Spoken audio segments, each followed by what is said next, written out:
black shadow shot across my car. I was sitting monitoring a stop sign late at night, somewhere around 2 to 3 in the morning. The area was notoriously known for a gruesome murder that has still gone unsolved. While sitting there, I noticed something shoot across the back of my car in my rearview mirror. As I was looking in the mirror trying to see what was behind my car, the black shadow shot up the driver's side of my car, then across the front of my car. Creeped out, I realized it was time to get the fuck out of there and gunned it down the road. Our video cameras in the car are set to turn on automatically at certain speeds, so it turned on. I decided to review the camera to see if something really did cross in front of my car. During the point where something should have went in front of my car, the camera went completely dark, like something blocked the lens. Needless to say, I didn't monitor that stop sign anymore. Number 2.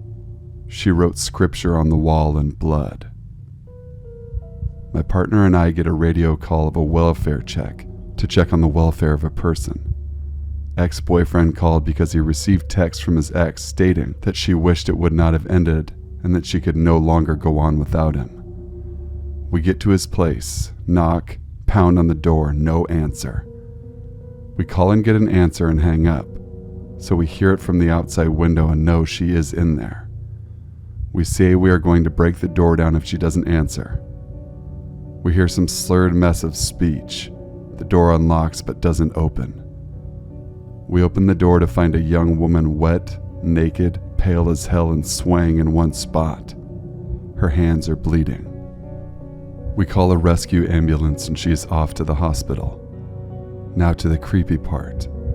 None of the lights would turn on, so we conduct a safety search and find candles lit in the bedroom and bathroom.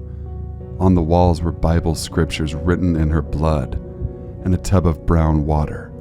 The water was mixed with old blood. I don't know how she survived because that water was dark.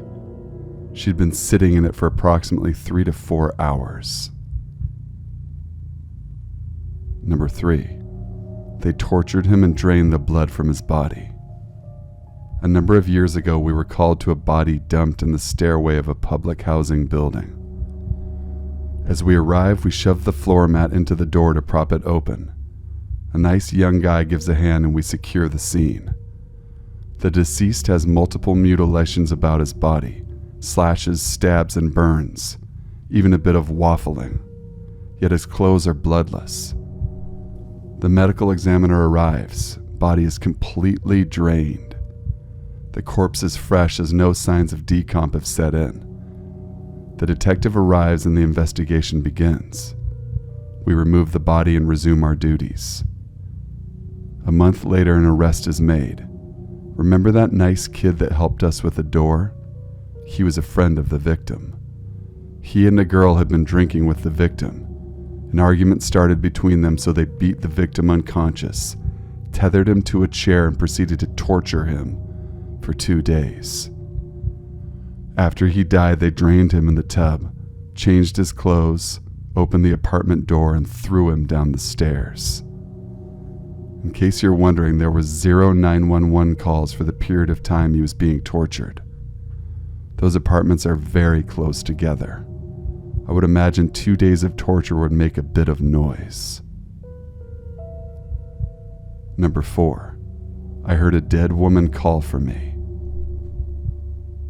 I hear the other guy on my beat get dispatched to a well-being check of an elderly lady.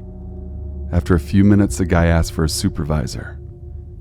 A few minutes later, they dispatch me to the lady's house. I get there and the supervisor asks me to climb in through an unsecured window at the back of the house because I'm of smaller stature. I get to the window and can tell this leads to the bedroom. I can hear a loud television on in another room, and I can tell it's Fox News. I yell out, "Police, does anyone need help?" as I climb in through the window. I hear an old raspy voice call, "Here." I run out of the bedroom, down the hall to where I heard the voice call from.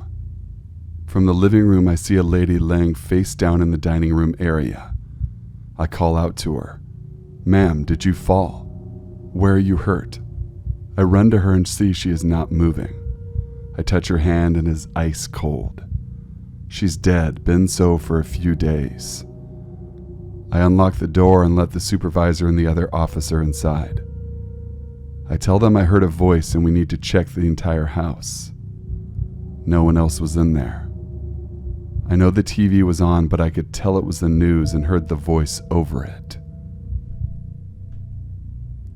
Number 5. He received a call about a monster. My girlfriend's grandfather used to be a detective, and he tells a pretty terrifying story. When he was still pretty young, he got a call to an apartment building because a monster was trying to get into someone's apartment. The caller said that they heard a gunshot, and then a while later something was pounding on their door. When they opened it, a monster was standing there and tried to get into their apartment. They kicked it out and slammed the door. The caller also said they heard more screams from down the hall, so the monster may have been trying to get to other people. When my girlfriend's grandfather got to the building, he found a man shambling around inside covered in blood. He got the guy turned around and realized that he had found his monster. The guy had attempted to commit suicide by putting a gun under his chin and firing upwards. However, he had screwed the angle up and blown off his jaw and part of his nose, but he was still alive and in extreme shock. He had been walking around the building knocking on doors, trying to get someone to help, but his grisly visage had terrified everyone, so they kept slamming the door in his face. Number 6. A blind woman lived in a house full of blood. I've had a few creepy moments in my career, but one that has always stood out to me was a call I had when I worked a midnight shift. It was around 2 a.m. in the dead of winter, bone cold that night, and got a call from dispatch that they had an open 911 call. Could hear a woman moaning, "Help me," and then silence. My partner and I arrived at the apartment to find the door slightly cracked open and had a blood smear on it. The apartment was black inside and strangely quiet. We made entry. It was like something out of a horror movie. The first thing we both noticed was a large arterial spray on the wall that then smeared down to a hallway and disappeared toward the back of the apartment. As we made our way down the hall, blood was smeared down the wall to the bedroom. Blood covered the door handle. We opened the door and saw a lifeless body on a bed, covered in blood. Unbelievably creepy. It was dead silent still in the apartment. We checked the body and found a faint pulse. The woman was still alive. Turned out she was blind and had other health problems.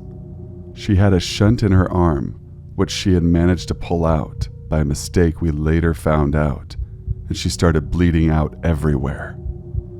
For those curious, she lived. Though that was 8 years ago, I still remember the creepy quiet and staleness of the apartment and the bitter cold. Number 7. Christmas Eve nightmare. My grandpa was a big Irish cop who started his career in Minneapolis in the mid-1950s. He always has the best stories to tell, but the one unexplainable one he tells me is that he got a call during Christmas Eve to a house with 6 bodies in it. Being the first responder, he speeds his way there and gets to the house. He walks in, gun drawn, only to find a family that looked like everybody had just had a long night and dozed off, until he gets no response upon trying to wake them. He searches the rest of the house only to find a young teen girl in the bathtub with a single tear running down her cheek. Everybody seemed to have mysteriously died at once, without any known cause, and he never found out what it was. Number 8. Scarecrow. Dispatch gets a call from an older couple reporting there's a man standing in their backyard. It's later in the evening and obviously the older couple is freaked out. Several officers show up, including my friend, who was a cop, and split into two groups heading around either side of the house. As they emerge in the backyard, guns drawn, they see the suspect and promptly order him to get on the fucking ground, face first, hands behind his head. As they draw closer, he's not responding, and they realize he hasn't moved at all. Rewind 2 hours. The suspect had robbed a 7-Eleven or something like that down the road and taken off on foot. As he entered the neighborhood, he tried to cut through this older couple's backyard. When he went to hop the fence in the back, he slipped and impaled himself on a fence post. He couldn't pull himself off of it, and his own body weight slowly drove him down the post. It had entered at his groin and went straight up to his shoulder. He was literally a human scarecrow. Number 9. Called to a residence out in the boonies. This was in Wyoming, so the boonies are really the boonies. At about 11 p.m. about suspicious activity. When we get there, we are told by the family living there that there are very strange screams coming from a creek about 1,000 feet away. Sure enough, waiting outside on the porch with them for about a minute, and I hear it. It is very hard to describe what it sounded like. It was like a woman in severe distress, but higher pitched, and each scream lasted for about 10 to 15 seconds.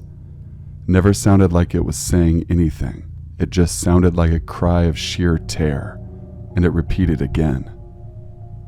We tell the family we're going to investigate, so we just walk down the creek since it was nice out.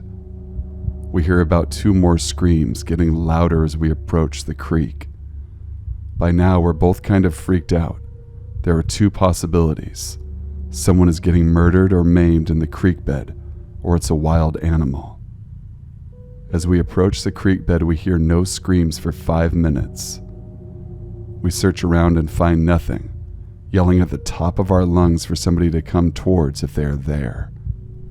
Then, we hear the exact same scream behind us, exactly from where we came from. We get about halfway back to the house and the scream comes so loudly, it seems to be right next to us. We frantically shine our flashlights everywhere, find nothing. No glints of animals, no rustling of bushes, just silence. We trace our steps back and the scream comes from around the creek again. This time it lasted about 30 seconds and was much louder than before. Our retreat becomes a little more hastened. By this time we were both scared shitless and verified with the family to call us again if they heard it. They never called again. We got the hell out of there. I still don't know what it was. As an avid outdoorsman, I know no animal makes a cry like that, especially one that can move so stealthily without being spotted by flashlights. Something else that weirded me out was that it was completely silent while the screams were happening. During summer in Wyoming, there's always some type of ambient animal sounds. Frogs croaking, crickets chirping, owls hooting, coyotes howling, but there was nothing. Until we were leaving and the screams had stopped. Then a frog started croaking.